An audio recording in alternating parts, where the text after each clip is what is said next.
witam Was w końcu na moim kanale. Nawet nie wiecie, jak się cieszę, że w końcu mogę to powiedzieć. Na wstępie chciałabym Was ostrzec, a jednocześnie poprosić, żebyście przymknęli trochę oko na odbiór tego filmiku, ponieważ bardzo się stresuję i na pewno to widać. Jest to mój początek tutaj i moje obycie z kamerą, mówienie do kamery wymaga jeszcze dużo pracy. Myślałam, że jest to dużo łatwiejsze, niestety jest to dość niekomfortowe. Mam nadzieję, że z biegiem czasu i Wy zauważycie postęp i ja również. Generalnie w tym filmiku chciałabym Wam pokrótce przedstawić, skąd się wziął pomysł na ten kanał, jakie mam inspiracje, jak to widzę i tak dalej. Ponad rok temu, w marcu, kiedy na świecie zaczęło dziać się tak, a nie inaczej, mój styl życia troszeczkę się zmienił i miałam zdecydowanie więcej wolnego czasu i będąc głównie w domu zaczęłam przeglądać całego YouTube'a i naprawdę się w to wkręciłam. Odkryłam wiele ciekawych kanałów, wiele osobowości, czy to z Polski, czy z Wielkiej Brytanii. I doszło do takiego momentu, taki naprawdę duży urywek dnia poświęcałam właśnie na oglądanie tych filmików. Aż w końcu podczas rozmowy z moją koleżanką, właściwie to miałyśmy trochę taki rytuał, że poświęciłyśmy bardzo dużo wieczorów na rozmowy, na FaceTime'ie i przegadałyśmy tam każdy możliwy temat, aż w końcu właśnie padł temat tego YouTube'a. Stwierdziliśmy, że obie startujemy z kanałami na YouTubie, spisałyśmy mnóstwo pomysłów, no i co? I faktycznie minął ponad rok od tej rozmowy i moja koleżanka zaczęła działać już dość dawno. Ja oczywiście z tym zwlekałam i dopiero teraz zdecydowałam się na to, żeby ruszyć z tym kanałem. Tak naprawdę kanał stworzyłam już ponad rok temu, już wtedy podzieliłam się tym pomysłem ze znajomymi. Było mi naprawdę na maksa głupio, że przez ten cały rok nie pojawiło się tutaj nic, ale ja też jestem osobą wymagającą i dużo wymagam od siebie.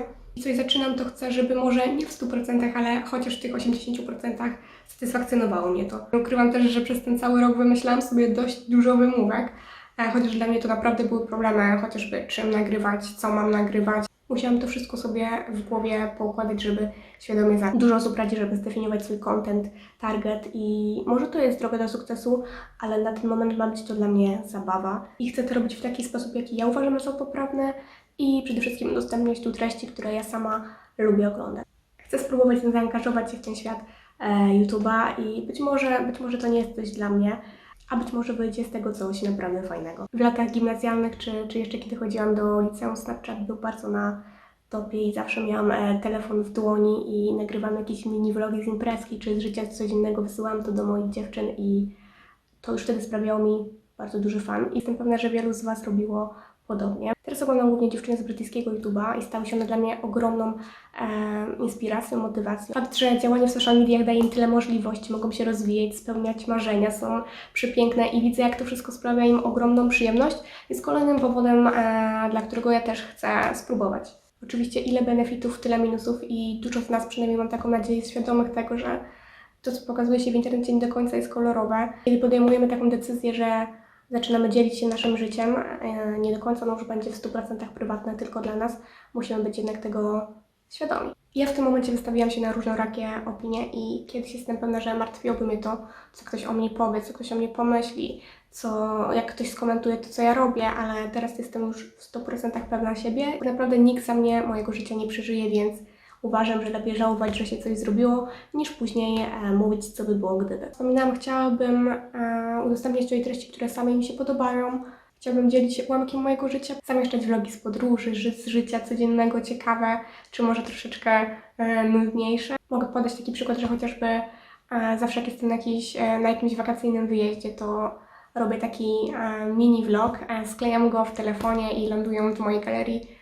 I uwielbiam do tego wracać, to są niesamowite wspomnienia i pozostaje z tego fajna pamiątka, więc myślę, że każdy filmik tutaj będzie pewnego rodzaju wspomnieniem. Co jeszcze będę tutaj zamieszczać? Być może to będą jakieś haule, poradniki, filmiki z kimś. Tak naprawdę wszystko wyjdzie na bieżąco. Nie ukrywam, jeśli ktoś będzie mieć jakąś sugestię, jakąś podpowiedź, śmiało proszę wysyłajcie mi to. Zmierzając do końca, zobaczycie ten filmik na dniach. Mam taką nadzieję, to się okaże przy montażu, jak duże nakłady cierpliwości mam, bo być może to rzucę, także cieszę się i mogę powiedzieć, że jakieś tam mini marzenie się spełnia i cieszę się bardzo, że w końcu się do tego zebrałam. Chyba tyle, co chciałabym Wam powiedzieć. Wiem, że ten filmik wydaje się nudny i pewnie mało z Was dotarło do tego momentu. Chciałam, żeby to było pewnego rodzaju wprowadzenie. Chciałam po prostu rozjaśnić troszeczkę Wam, co tutaj się będzie działo. Jeśli macie jakieś pytania, wskazówki, rady, opinie, śmiało czekam, bo jest to dla mnie naprawdę ważne, żeby zyskać jakikolwiek feedback z Waszej strony. Więc pamiętajcie, żeby wierzyć w siebie, spełnić swoje marzenia, nie poddawać się. Ja się z Wami żegnam i do zobaczenia. Cześć!